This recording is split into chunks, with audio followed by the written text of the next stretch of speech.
Hay muertes que el cine mexicano nunca quiso filmar. Finales sin créditos, sin música de despedida, sin una última ovación. Solo silencio, hospitales vacíos y actas de defunción con mentiras piadosas escritas a máquina. Fueron galanes que arrancaban suspiros con una sola mirada. Comediantes que hacían reír a un país entero. Villanos memorables que llenaban la pantalla de tensión y talento. Pero detrás del glamour, muchos cargaban un secreto que en aquella época no tenía perdón. Amaban en las sombras, vivían con miedo y cuando el virus del siglo apareció, ese secreto se convirtió en sentencia de muerte. En los años 80 y 90, si eras actor, tenías VIH y además amabas a alguien de tu mismo género, la industria te borraba del mapa. Las productoras cancelaban contratos, la prensa evitaba tu nombre y tus colegas fingían amnesia colectiva. Tu rostro desaparecía de las marquesinas como si nunca hubieras existido. Hoy vamos a abrir el archivo que nadie quiso catalogar. 10 figuras del cine de oro y la época posterior que, según rumores persistentes de la época, testimonios de técnicos y murmullos nunca confirmados, vivieron con el estigma del VIH o murieron bajo sospechas que la prensa jamás se atrevió a investigar. Algunos apellidos te resultarán familiares, otros fueron deliberadamente enterrados. Pero todos dejaron pistas, historias susurradas en camerinos y finales que huelen a censura. Suscríbete a Archivo Extra y activa la campanita. Aquí desenterramos las historias que el cine de oro prefirió olvidar, porque la memoria no tiene miedo de la verdad. Jorge Mistral, el galán español que eligió su propio final. Había algo magnético en Jorge Mistral. Una voz profunda que hacía temblar micrófonos, ojos que hipnotizaban desde la pantalla y un porte aristocrático que lo convirtió en el galán importado más cotizado de México. Llegó de España huyendo de la dictadura franquista y fue recibido como realeza cinematográfica. Contratos millonarios, primeras páginas en revistas y romances fabricados con las actrices más hermosas del momento. Pero quienes trabajaban con él en los estudios contaban otra historia. Asistentes de dirección, camarógrafos veteranos y maquillistas murmuraban en voz baja que Mistral nunca se involucraba con mujeres fuera de cámara. Terminaba de filmar, se encerraba en su camerino y solo recibía visitas muy selectas, 1 o 2 amigos del mismo círculo, siempre hombres, siempre discretos. A finales de los años 60, algo comenzó a cambiar. El galán perfecto empezaba a lucir demacrado. Bajaba de peso sin explicación aparente, abandonaba grabaciones por infecciones misteriosas que no sanaban y regresaba al set con gafas oscuras para esconder unos ojos cada vez más hundidos. La prensa justificaba sus ausencias con frases vagas, problemas de salud, agotamiento extremo. El 20 de abril de 1972, la versión oficial anunció que Jorge Mistral se había quitado la vida de un disparo en Ciudad de México. El parte médico habló de depresión crónica. Pero dentro del gremio artístico corrió otra verdad, una que nadie se atrevió a publicar. Mistral sabía que algo lo estaba consumiendo por dentro y prefirió un final rápido antes de que los tabloides lo exhibieran como el galán enfermo, el ídolo caído en desgracia. No hubo carta de despedida. No hubo homenaje nacional. Y por décadas, nadie quiso mencionar la palabra que flotaba en el aire cada vez que se hablaba de su muerte. ¿Depresión o algo más? La pregunta quedó enterrada con él. Pero el siguiente caso hace que esa pregunta regrese con más fuerza. Fernando Soto Mantequilla, el comediante que murió sin carcajadas. Fernando Soto era la risa del pueblo. El compinche torpe de Cantinflas, el amigo fiel en las películas de Pedro Infante, el rostro que arrancaba carcajadas con solo aparecer en cuadro. En escena era pura comedia física, energía desbordante y timín perfecto. Fuera de cámara, sin embargo, era un hombre tímido que huía de entrevistas y evitaba hablar de su vida personal. Entre técnicos de cine era un secreto a voces. Fernando vivía con un joven actor de reparto y ambos compartían no solo departamento, sino una vida que la prensa jamás fotografió. En eventos públicos se cuidaban de no ser vistos juntos, de no cruzar miradas demasiado obvias. La industria los protegía con silencio cómplice. A mediados de los años 70, Mantequilla comenzó a lucir demacrado. Tosía con frecuencia durante las grabaciones, rechazaba entrevistas alegando gripazos constantes y cada vez aparecía menos en pantalla. Su última película fue en 1978. Después, simplemente desapareció del radar.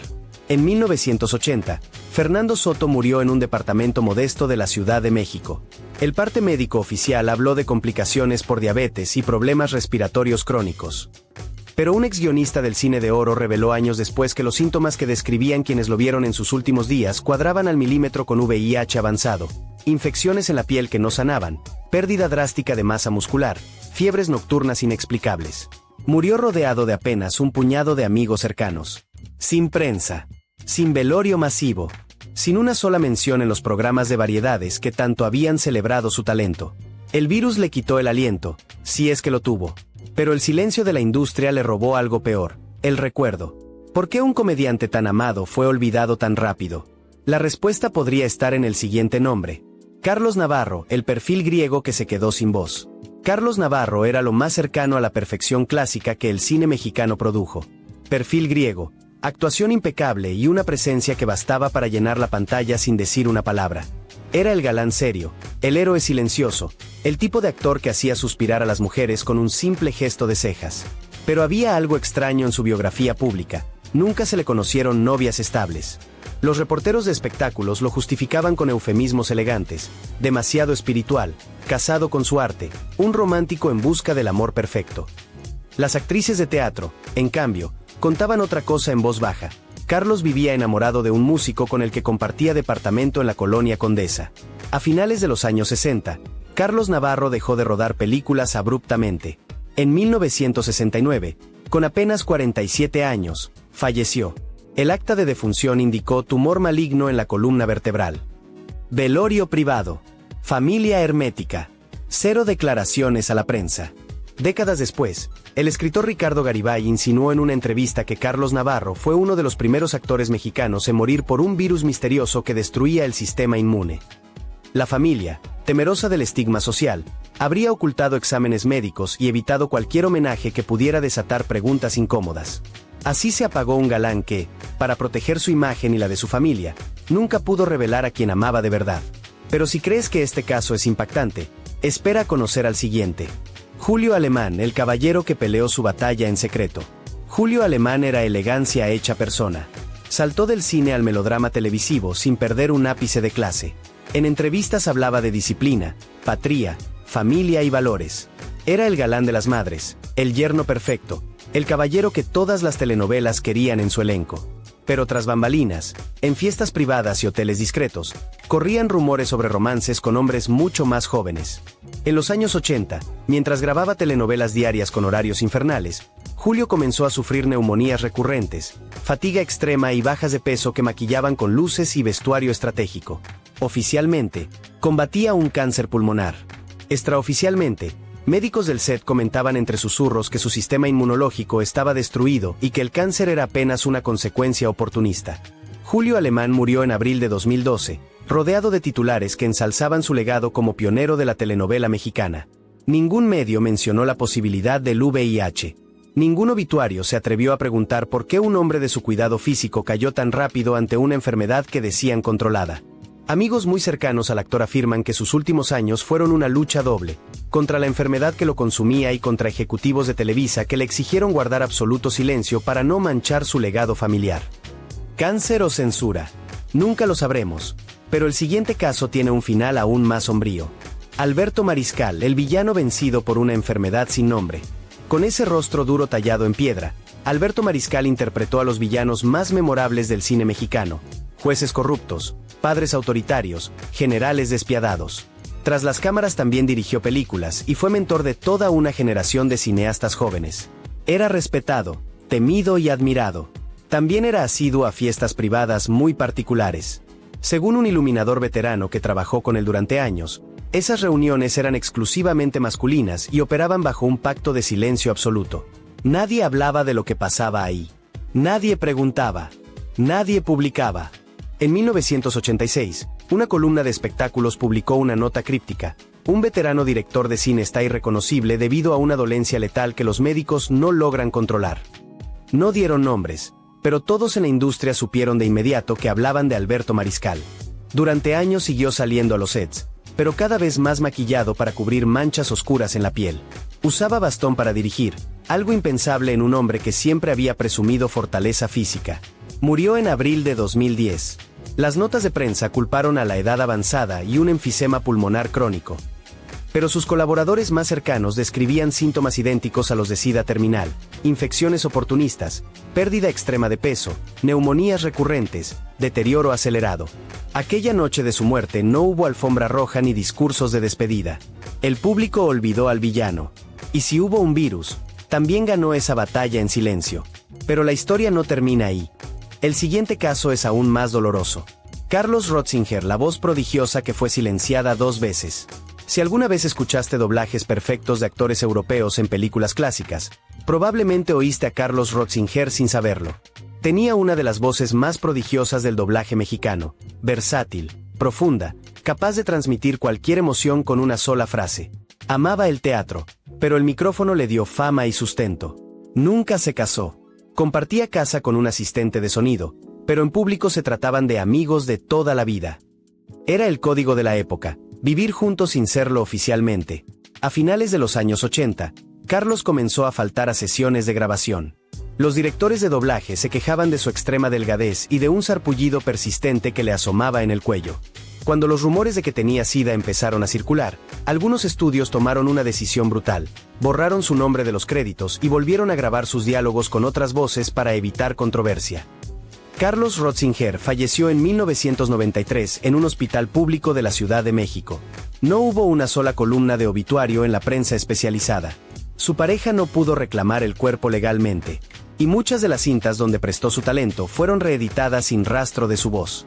El actor que regaló su voz a cientos de personajes murió literalmente sin la suya. Sin nombre en créditos. Sin despedida. Sin justicia. ¿Puede un artista morir 2 veces? Carlos Rotzinger lo hizo. Y el siguiente caso tiene una crueldad aún mayor. René Cardona Jr., el apellido pesado que no lo salvó. Nació con la industria en la sangre. Su padre, el legendario René Cardona, era uno de los directores más poderosos de México. René Jr. tenía talento propio, carisma natural y todos los contactos que se necesitan para triunfar. Pero los estudios mexicanos le quedaron chicos y viajó a Los Ángeles en busca de nuevos horizontes. Fue ahí, en California, donde vivió su primera relación abierta, un coreógrafo de Broadway con el que compartió departamento y vida durante varios años. También fue ahí donde estuvo expuesto a la epidemia de VIH que arrasaba con el ambiente artístico estadounidense de los años 80.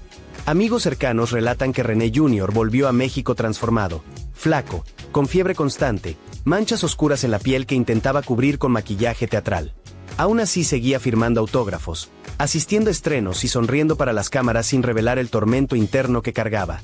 Entraba y salía de clínicas privadas en total hermetismo. Nadie podía visitarlo. Nadie podía preguntar.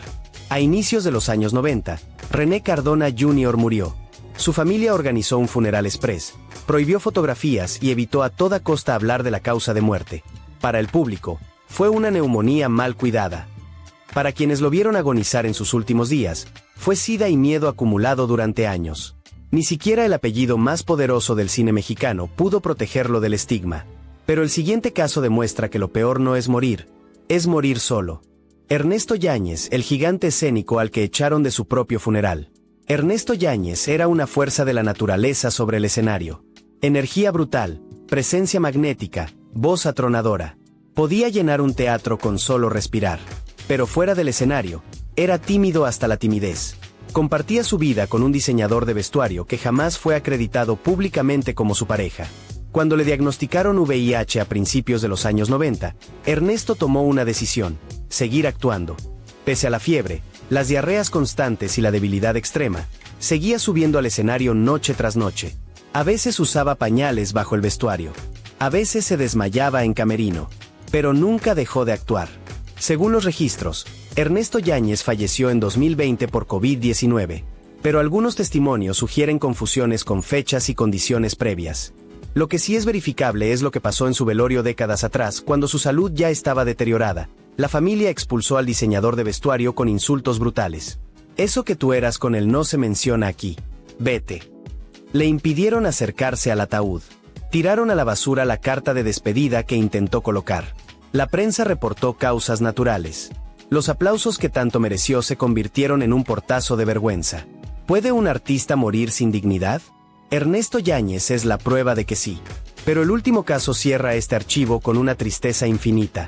Carlos Ancira, la voz de Dostoyevski que se apagó citando a Kafka. Carlos Ancira era leyenda del teatro culto mexicano. Respetado por llevar a Dostoyevski, Kafka y Chekhov al público latinoamericano. Su monólogo de El proceso era considerado una obra maestra de actuación. Pero fuera del escenario, Ancira era un muro infranqueable. Ni entrevistas, ni fiestas, ni parejas visibles.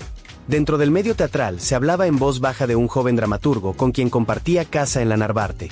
Pero esa relación existía solo detrás de cortinas cerradas, puertas con doble cerrojo y un pacto de silencio entre vecinos.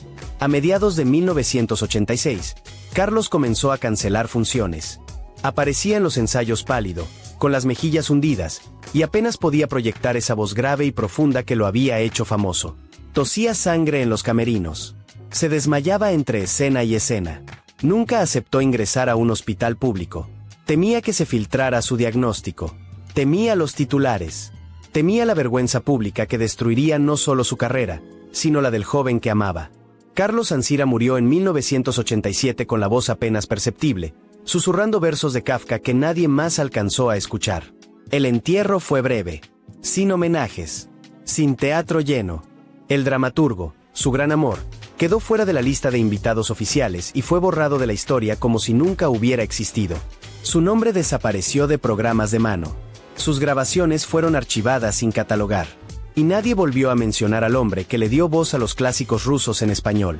Dies nombres. Dies tragédias silenciadas. Dies finales sin los aplausos que merecia. Algunos murieron por el vírus. Outros por enfermedades que o estigma empeoró. Pero todos murieron dos veces. Primeiro em carne, después em memória. Porque a indústria que los hizo brilhar também los borró com eficiência quirúrgica quando deixaram de ser rentáveis, quando se volvieron controversiais, quando sua existência mesma se convirtió em problema de relações públicas. El cine de ouro mexicano nos regaló obras maestras, risas inolvidables y galanes perfectos. Pero também enterró secretos que pesam como lápidas sin nombre. Hoy los sacamos a la luz no por morbo, sino por justicia. Porque cada um de estes actores merece ser recordado no solo por como murió, sino por como vivió, com talento imenso, com amor escondido y com valor silencioso que possos compreendem. Se esta história te movió a algo em o pecho, dá-lhe like y comparte este vídeo. Suscríbete arquivo extra porque aqui não olvidamos a quienes eu tempo intentou borrar. Tu, conhecias alguma de estas historias? Crees que la indústria les falou? Deja-nos tua opinião em los comentários. Nos leemos abaixo. Porque la memória no tiene miedo de la verdade. Los aplausos pendientes, aunque tardios, sempre lega.